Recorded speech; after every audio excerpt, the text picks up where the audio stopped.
Hello, everyone, and welcome to this Tech Mind series session with speaker Vittoria Gambirasi. Great to have you with us, Vittoria. Welcome. Thank you so much for having me. Great. So we prepared a couple of questions for you. I hope you're ready, and let's get started. Cool. Thank you. Okay. So the first question that we have for you is, can you briefly introduce yourself and tell a bit more about your background, and in particular, how did you get into the AI space? I will be really fast and quick. So my background is mainly in multinational consumer goods. I spent the majority of my career there. Many years in Nestlé in the market in Italy, and in the headquarters I was leading the brand architecture, brand building, and I was leading also the creative content, both in the best practice and in the digital space for the repository and the creation of PS material, packaging, and what we're saying, localization in the market within the framework given by the brand. And then I also was leading digital transformation in Accenture for consumer goods and life science client for Europe and Latin America. And then I move on mid-size and a small organization in a role of a CMO. And now I'm doing what I'm really passionate about, which is AI.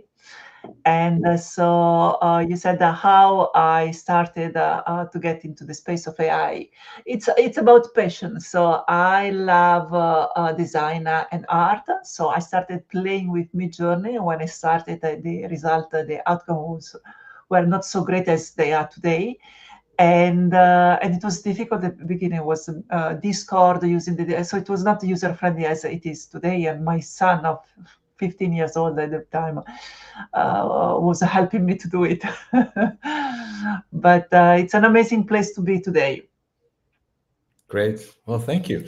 And you're also the founder of a company called Brand Hack AI. Can you tell us a bit more about Brand Hack AI? What do you do, and what makes your approach to AI different? Sure. We are taking a different space than other company and agency right now. So you can see, you can still have the traditional agency doing digital marketing, website, etc. And you can find the traditional big organization consultancy doing strategy. And then you have small and amazing startup doing amazing stuff on tech and AI. But what is missing is the bridge between the business world and AI. So we're missing this capability of translating the business need and with AI. So it's amazing because the business they really don't know. They understand it's important, but they're too busy in doing what they are capable of doing without having the time to learn. And that's the space we want to cover. And so far, we have been successful. Good, great. And with that, you probably also use a particular frameworks and models to do that. So that brings us to the third question. You talk about AI maturity. Can you walk us through your AIM framework and why it matters right now and what it is? So based on our experience and also based on different surveys of McKinsey, BCG, we are transitioning. I don't know if we can also share this framework. Maybe it will be easier. Yes, we in general, especially medium-sized and big organization, when they start using AI, it's mainly about efficiencies. So their main objective is the reduction of cost. And after a while, then they start being more familiar with the tools, and then they start to understand that they can also create a value. So it's all about the personalization of marketing experience for the consumer, etc., etc. So after the first moment of automation, then you start innovating. And then once you start using AI at the core of your activity and function, then and if you're lucky enough and you're good enough, you will be able to really create a new business model and disrupt the industry and monetize. I'm saying this is the classical way because, of course, startups often they just jump in the latest stage because they have AI at the core. They are born with a disruptive model and they are already going. They are producing and going the market with a disruptive product or service.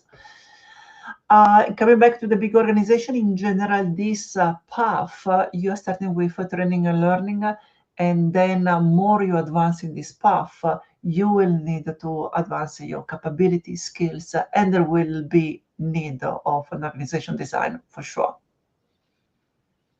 Great. And so large organizations go from automate to innovate to monetize, and smaller organizations more or less jump to monetize, and they do this natively, right? Startups, yes, and we are seeing, you are seeing creating a Silicon Valley startup, but not only now Silicon Valley. Then this is another chapter because we have now also a democratization of innovation. Now AI is available to everyone, and not only Silicon Valley. And there are a lot of talent all around the world.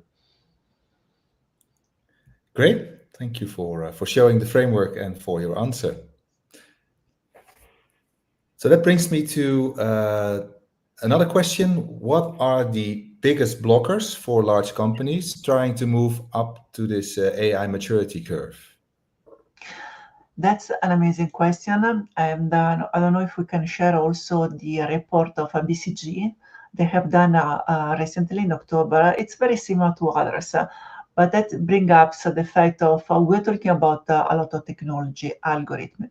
There is a lot of talk about AI. It's cannot give the right outcome if we don't have the clean data. It is all true. But still, the biggest gap we have right now, especially in the big organization, it's about people and processes. And this is a huge, huge gap. And that's, I'm seeing like a really threat, especially for multinational. It's about we are lacking of skills, we are lacking of capabilities. Often you need to simply just to pass through a process of approval of the budget of with KPI and the business case, and sometimes we don't have it because it's so new. So you need really to experiment, and many multinational are risk adverse. They are not innovative. And simply the fact of people fearing to lose their job. I mean, this is huge and should not be underestimated. So this is really people and processes are the barrier for having to reach a maturity level with AI. Great, yeah, and a great overview as well. Thank you also for sharing the slide with us. Then the next question is, where do you see the biggest skills gaps, and how can companies and educators respond to these skill gaps? And then a more practical thing: how do you think that education is keeping up actually with the pace of AI? That's really an amazing question. It's really important. The biggest skills gap today isn't just technical. Of course, we have a huge technical issue, but it's also cognitive. It's the ability to think with AI, not just about AI. So we often hear about the shortage of data scientists and prompt engineers, but the more critical gap is the intersection of AI fluency, creativity, and problem solving. And most professionals, they don't need to build models. They just need to work alongside them, challenge their output, and integrate them into a real business decision. That's a mindset shift, and it's not only just a technical one.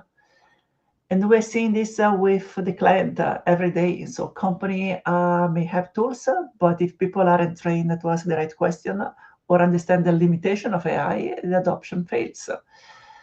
And the education system often, I'm not saying about Amsterdam Tech, which luckily we have this reality, but the traditional one is lagging further behind.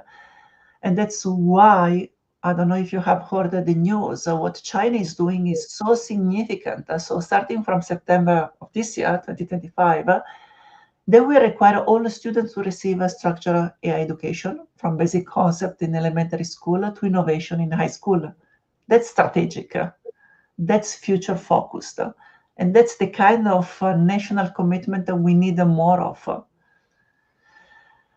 And if we want to close the skills gap, educators must treat AI like a literacy, but also company must prioritize internal upskillings.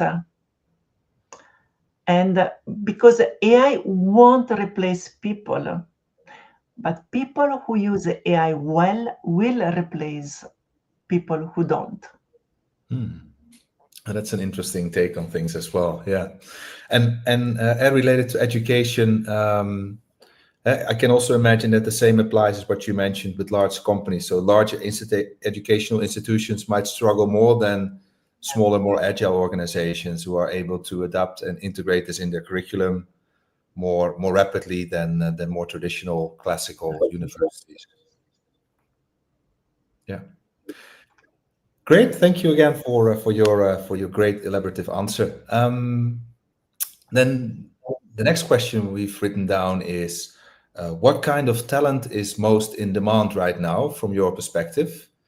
And also looking into the next 2 or 3 years from now.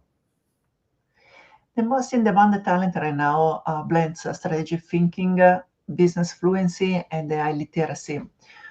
We don't need just a more technical talent, which again it's very known we need, but we also need the translators, people who can bridge the gap between what the AI can do and what the business needs. And in the next 2-3 years, we are seeing the demand of AI product managers. There have been always in the past the role in multinational of the business owner between the business and the IT. But here it's really the role will be more fluid and more challenging. And also creative technologists.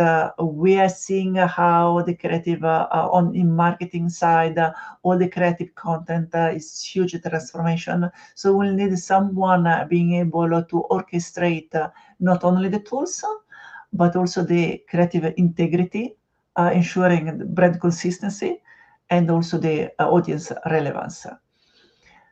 On the other side, it will be really important operational supply chain professional who can drive automation with AI. That's absolutely something, it's a no-brainer.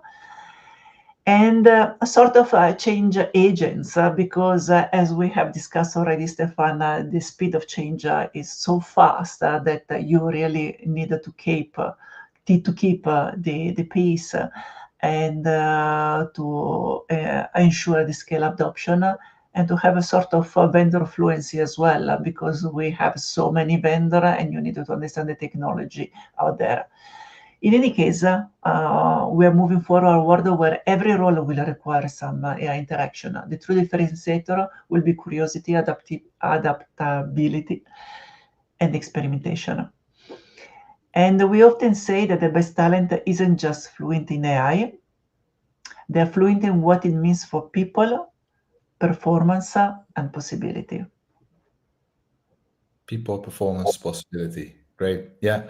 And you mentioned experimentation. That's also something that happens a lot within Amsterdam Tech, with a focus on action research as well. So I think it's also really about trying new things, seeing the business case, bridging the gap between what the business needs and what's technologically possible, and the skill set required to do this. So I think that is something that is also very applicable to the AI landscape. In the next years to come. Yeah. Absolutely. Great. You're also working on an upcoming webinar. You told me on May 8th. Can you tell us a bit more what the webinar is all about and why it's relevant for the Amsterdam Tech audience as well? We are focusing mainly on consumer goods because, well, beside the fact of my background, for consumer goods, but they're typically a big organization, and they will face an important challenge. They already have been, I don't know if you have seen the financial performance. Everyone is really having very big difficulties, except for some isolation case. Coca-Cola is one of them, and maybe it's not a chance that they're heavily using AI in all different area of the organization. They also have a sort of chief AI officer inside of the organization. So I'm seeing a big threat for this multinational because, again, there have been already in the past with digital. So a lot of small startups were taking a market share, and now it will become in an exponential way. So, and they needed to act immediately. They needed to upskill people and to change to have a deep organization design.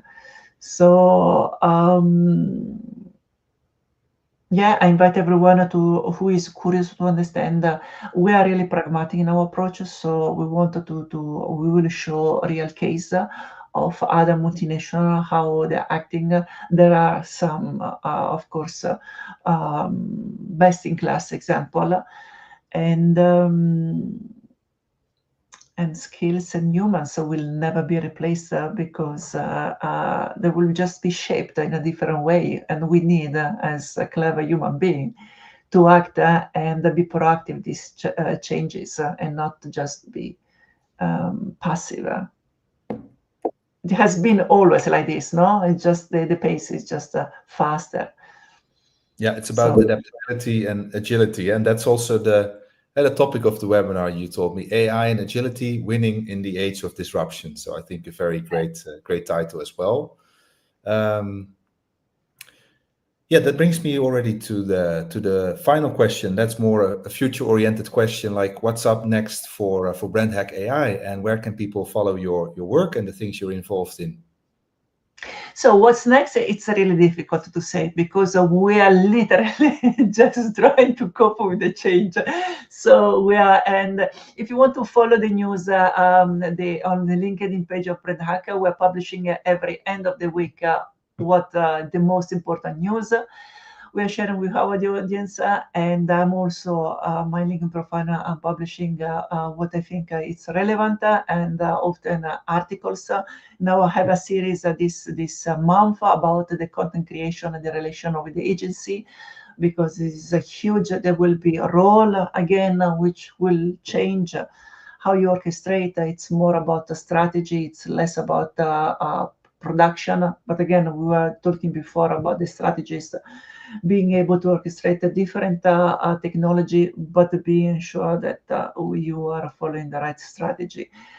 And we are always saying that, I mean, when you don't have a creativity, AI will replace humans. But many other stuff, creativity must be, it's even more important, creativity and strategy. So back to your question, what's next? We are just following and helping organization to cope these challenges, amazing challenges, which I love, honestly, and sometimes scary, but full of opportunities. And our goal is to be the first agency in this to help organization in Europe in 3 years' time. Great ambition. If AI will not replace us. Yeah, if AI replaces us, then this is the final show. But I think for the time being, we're still good. You also do on-site visits, right? So it's not just you're not just acting online. You also present. You're a keynote speaker for several events. Absolutely. So I'm. Go, sorry, interrupt you. We also hope to see you in person, maybe at one of the other events that we will organize as well. For those interested also in the programs offered by Amsterdam Tech, please visit amsterdam.tech. You can find more information about the programs, also the AI-related programs that we offer within Amsterdam Tech. But over to you, Vittoria, to say share some final thoughts. Yeah, here you are. Thanks so much. I would love to come, and I think it's amazing that the university is offering those training. Because people are just they're just lost. Yeah, there are some online courses, but you just have to jump. You don't know what is relevant, what is not, and having someone who is helping you in defining the priority, and especially the strategic thinking, it's absolutely key for the future. Thanks a lot, Vittoria. It was great to have you here today in the show, and yeah, let's catch up very soon. Thank you. Thank you. Bye.